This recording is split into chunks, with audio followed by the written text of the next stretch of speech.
তুমি কোন শহরের মাইয়া গো, লাগে উড়াধুরা।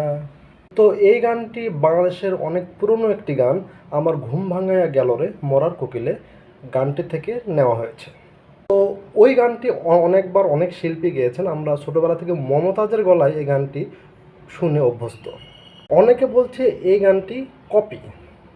আমরা সবাই জানি যে প্রীতম হাসান পুরনো গানকে নতুন করে রিডিজাইন করে। উদাহরণস্বরূপ আমরা বলতে পারি মালোমা গানটি। মালোমা গানটি কিন্তু প্রীতম হাসানেরই নতুন করে রিডিজাইন করা। আর এসভিএফের ডেসক্রিপশন বক্সে মূল শুরু করার একটা ক্রেডিট দেওয়া হয়েছে, রাজ্জাক দেওয়ান উল্লেখ করা হয়েছে। সেই দিক বিবেচনা করলে মূল শিল্পীকে ক্রেডিট দিয়ে রিডিজাইন করা কোনো দোষের নয়। এই গানে শুধু শুরুটা নেওয়া হয়েছে, কিন্তু কথাগুলো কিন্তু আলাদা। সুতরাং আমরা বলতে পারি যে লাগে উড়াধুরা গানটি কোনো